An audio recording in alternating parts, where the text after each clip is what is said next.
Welcome to the Vision by Protiviti interview. I'm Joe Cornick, Editor-in-Chief of Vision by Protiviti, our global content resource examining big themes that will impact the C-suite and executive boardrooms worldwide. Today, we're exploring the future of government, and we're joined by Dr. Ian Oppermann, co-founder of ServiceGen, a firm that helps global governments achieve digital transformation. He is an industry professor at the University of Technology, Sydney, and is considered an expert on the digital economy. Prior to co-founding ServiceGen, Ian was Chief Data Scientist for the New South Wales government. I'll be turning over the interviewing today to my Protiviti colleague, Ghislaine Entwisle, Managing Director and Leader in the Technology Consulting and Business Performance Improvement practice. Ghislaine, I'll turn it over to you to begin. Thanks, Joe. It's wonderful to be here with you again, Ian, and talking about a great topic today. Great to be here. Thanks, Ghislaine. So, Ian, you spent many years helping radically transform government services in New South Wales by building the state's digital capabilities to deliver excellence. And now you've shifted to a new endeavour called ServiceGen, which is aiming to help global governments do the same thing. Can you tell us a little bit about why ServiceGen and its potential impact? Yeah, thanks, Ghislaine. Yes, it was a very long time in government, 8.5 years in total. It feels just like a moment when I think about it now. Now, ServiceGen, the tagline for ServiceGen is government services profoundly reimagined. And it really is trying to take all of that transformational activity that we did in New South Wales, bottle it and point it towards other jurisdictions. So some of that transformation was about greater customer service. Some of it was around greater personalization. Some of it was just around making government easier to access. And of course, it's all underpinned by data, digital, and in some cases, identity. So the ServiceGen offering really is the New South Wales model, but adapted and redirected at other jurisdictions. And hopefully it helps other jurisdictions get through the really hard part of that transformation, because very often they just don't know where to start. Oh, that's very exciting indeed, and no doubt there's demand for that service globally. What do you see as the main issues that governments are struggling with as they go digital on that journey? And equally, what are the biggest impediments to e-government, and how can governments overcome that? That's a really, really big question. And in fact, that is in fact why we got the whole ServiceGen activity kicked off. Very, very often, people expect their engagement to government to look like their engagement with their bank or with a social media platform or with any now very truly natively digital service offering.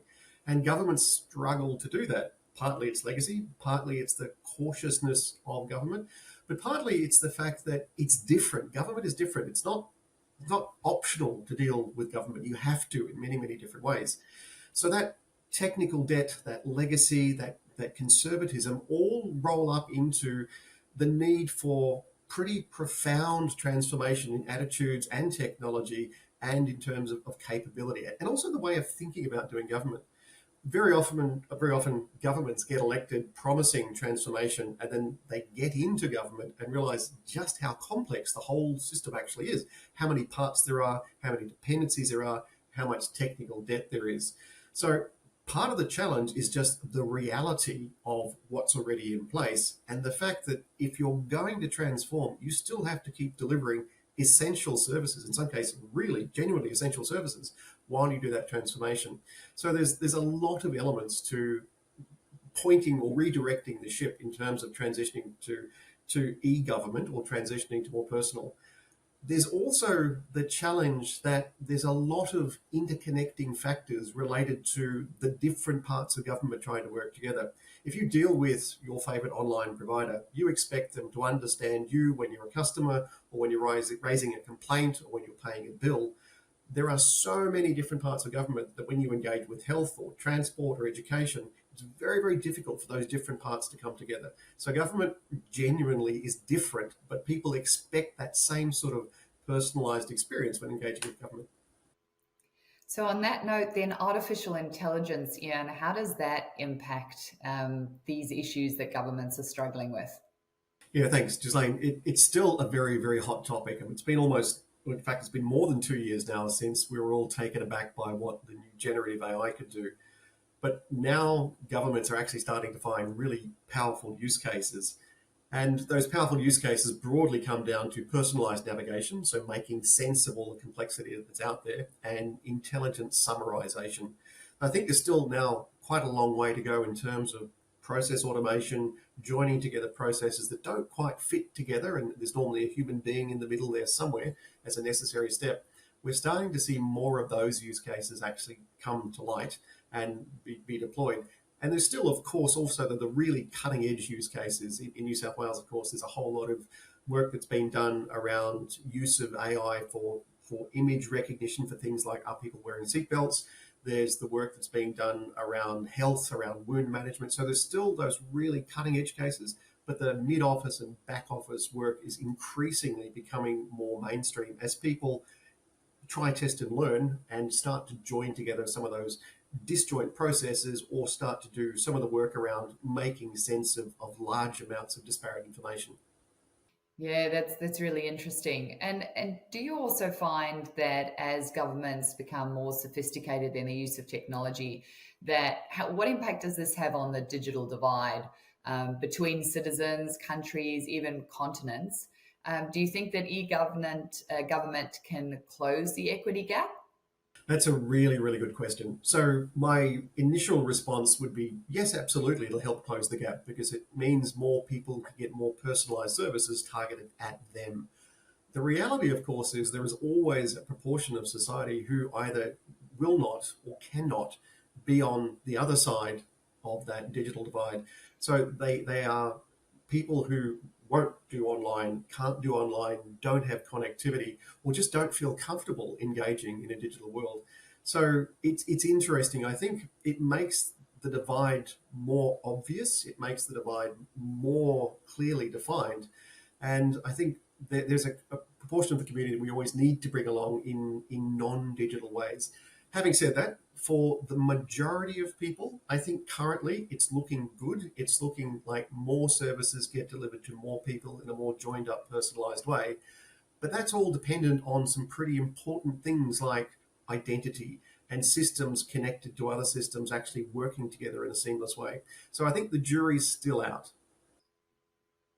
Yeah, fair enough. It's good to be optimistic, but as you say, a number of challenges to overcome to get there. And as we move towards a more digitized government environment, you mentioned a little bit about identity. How concerned should we be about the government's ability to protect data?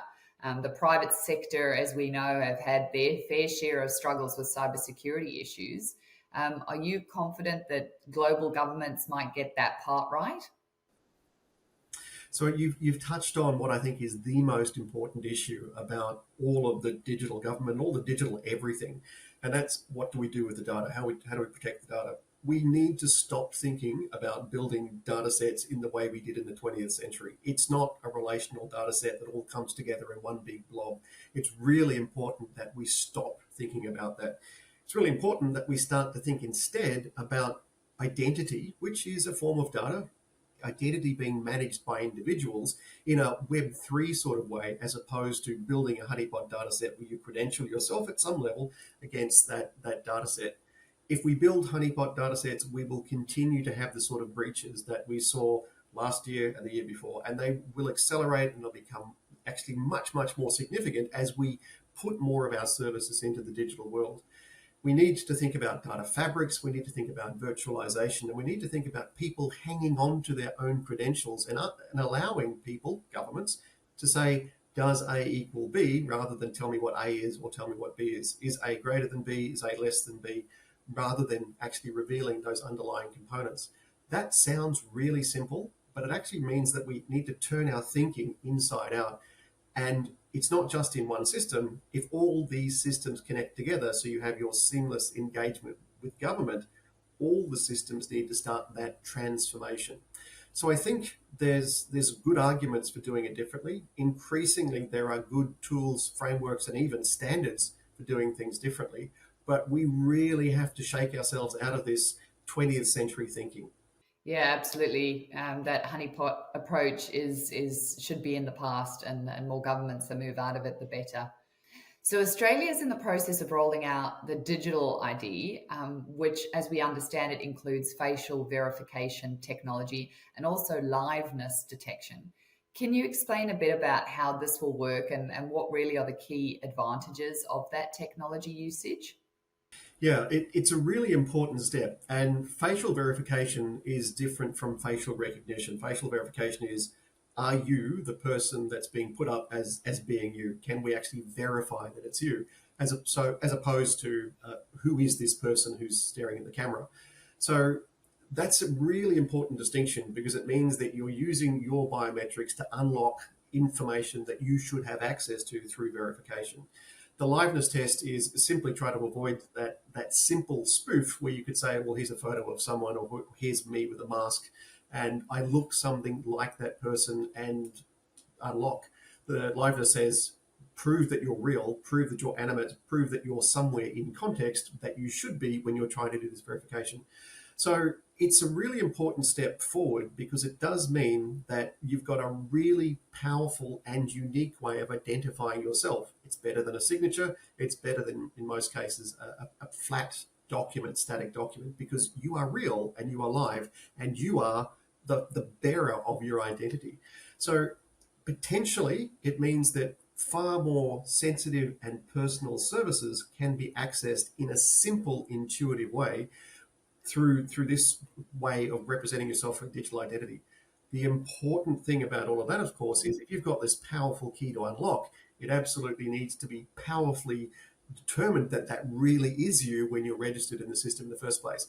If we get that right, then there's a whole lot of really intuitive access to services that we will unlock, pardon the pun, through use of that sort of biometric verification.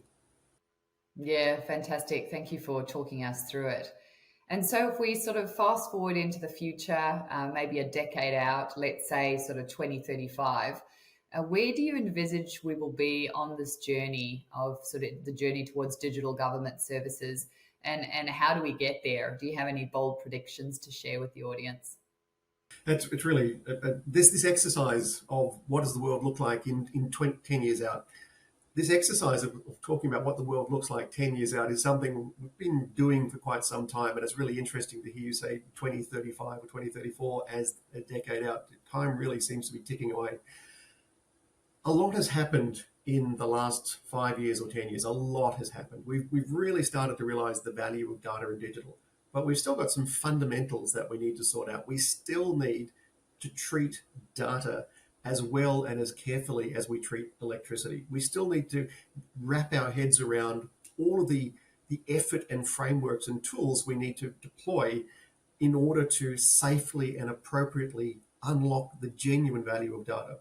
So 10 years out, I hope, fingers crossed, 10 years out, I hope we've actually sorted out the fact that data is not just something you can play around with in an Excel spreadsheet on your laptop. Data is actually something we need to take really seriously if we're to use it in a general way. Data has an infinite number of uses for everybody and in many, many different contexts. So every single bit of data needs to come with information about where it came from, how it got to you, its fitness for the purpose you want to be able to use it for, and after you use it, the data product needs to come with guidance, restrictions, or prohibitions. All of that is metadata. All of that metadata and all those frameworks are ultimately the safety standards, just like with electricity, the safety standards we need to put in place in order to appropriately use data for those infinite possible future use cases. So my bold prediction is that in 10 years' time, we'll have realized that. We'll have put the tools in place. We'll be sailing along with all of these incredible uses of data and data-driven tools such as AI. We'll be doing amazing things. We'll have personalized health. We'll have all of these incredible applications we've dreamed about for so long, and we'll be doing it safely because we finally have invested in that fundamental infrastructure associated with data. Yeah, that's fantastic. It's great to hear the excitement in your voice, and I definitely feel it as well. You know, really capitalizing on the value of data, but also doing it in a very safe and secure way offers such a world of possibilities. So that's great. Thank you, Ian, for joining me today. It's been a pleasure as always. We wish you the best of luck on Service Gen, your new endeavour, and no doubt you'll have a lot of success, and we look forward to following your journey. Thanks again for your time today, Ian. Thanks, Ghislaine. Over to you, Joe. Thanks, Ghislaine. And thank you for watching the Vision by Protiviti interview. On behalf of Ghislaine Entwisle and Dr. Ian Oppermann, I'm Joe Cornick, and we'll see you next time.